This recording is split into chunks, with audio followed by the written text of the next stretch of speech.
So Montha తుపాను ప్రభావంతో మచిలీపట్నంలో ఎలాంటి పరిస్థితులు నెలకొన్నాయో మనం చూస్తున్నాము. ప్రజలెవరు కూడా బయటికి రాకండి.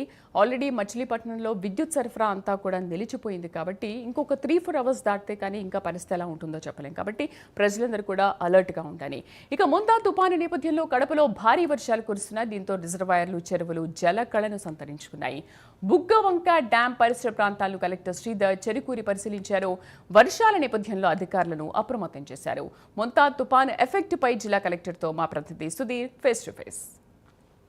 కడప జిల్లా వ్యాప్తంగా ముంతా తుఫాను ప్రభావం ఇప్పటికే ఉధృతమైందని చెప్పుకోవచ్చు. ఈ నేపథ్యంలో కూడా జిల్లా కలెక్టర్ ఆధ్వర్యంలో కూడా పూర్తిస్థాయిలో అధికారులు కూడా వాగులు వంకలు కూడా పూర్తిస్థాయిలో కూడా అక్కడ ఉన్నటువంటి ప్రజలను కూడా అప్రమత్తం చేసిన పరిస్థితి ఇది.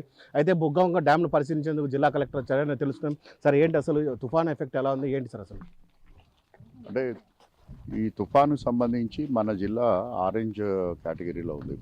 మనకి ఇంకా ఇప్పుడు ఉదయం నుంచి వర్షం స్టార్ట్ అయింది, మెల్లగా స్టార్ట్ అయింది. ఈవినింగ్ కల్లా గాలి అదేవిధంగా వర్షం కూడా పెరుగుతుంది. ఐ థింక్ మనకి రేపు ఉదయం కల్లా కూడా ఎక్కువ భారీ వర్షాలు, అదేవిధంగా దాంతోపాటు ఈదురుగాలులు కూడా సుమారుగా 40 నుంచి 45 కిలోమీటర్ల వరకు కూడా వచ్చే అవకాశం ఉంది. ప్రజలందరినీ కోరుకునేది ఏంటంటే ఈరోజు రాత్రి ఎవరు కూడా దయచేసి బయటికి రావద్దు.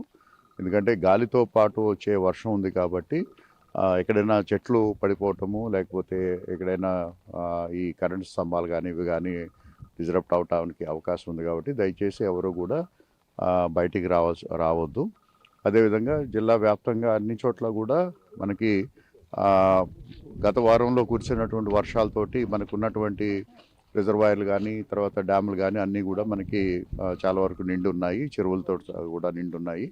సో ఇప్పుడు వచ్చే వర్షాలు అటువంటి స్ట్రక్చర్స్ ఎక్కడ కూడా డ్యామేజ్ చేస్తారన్న ఉద్దేశంతో ముందుగా అన్ని జాగ్రత్తలు తీసుకుంటా ఉన్నాము.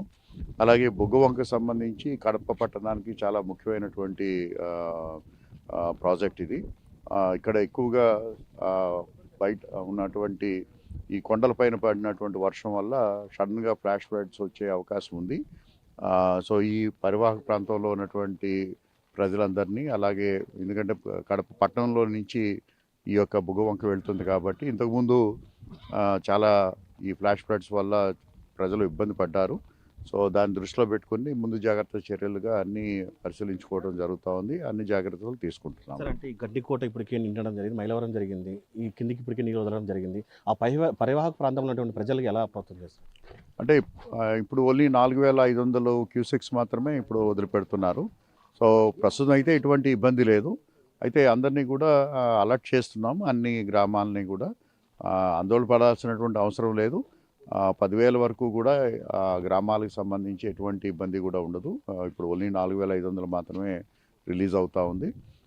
అలాగే మనకి బద్వేలు ప్రాంతంలో ఉన్నటువంటి పోరుమామిళ్ళ చెరువు, అలాగే బద్వేలు చెరువు, అలాగే క్యాస్కేడింగ్ ఆఫ్ ఆల్మోస్ట్ ఒక 170 చెరువులు ఉన్నాయి. అవన్నీ కూడా 70 to 80% ఇప్పటికే నిండి ఉన్నాయి. ఆ చెరువులన్నింటినీ కూడా జాగ్రత్తగా గమనించుకుంటూ, అలాగే ప్రతి చెరువుకి కూడా ఒక ఇంజనీరింగ్ అసిస్టెంట్, ఒక రెవెన్యూ ఆఫీసర్ని కూడా నియమించడం జరిగింది. వాళ్ళు కంటిన్యూస్గా ఆ చెరువుని గమనించుకోవటం, ఏదైనా ఇబ్బంది ఉన్నట్టయితే ఇమీడియట్గా మనం కంట్రోల్ రూమ్కి తెలియజేస్తారు. అలాగే మనకి బ్యాకప్ టీమ్స్ కింద మనకి ఇంజనీరింగ్, ముఖ్యంగా ఇరిగేషన్లో నుంచి, అలాగే R&B నుంచి, పంచాయతీరాజ్ నుంచి కావాల్సినటువంటి శాండ్ బ్యాగ్స్ కానీ, లేకపోతే బల్లీలు కానీ, అలాగే జేసీబీలు దగ్గర ఒక 200 జేసీబీలు జిల్లా వ్యాప్తంగా మనం ప్రొక్యూర్ చేసి పెట్టుకోవడం జరిగింది to meet any kind of eventuality.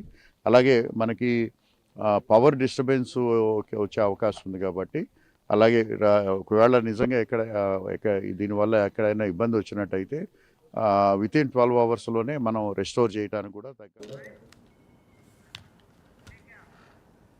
Right, ఒకసారి ముంతా తుపాను అప్డేట్ చూద్దాం. ముంతా తుపాను తీరం దాటింది.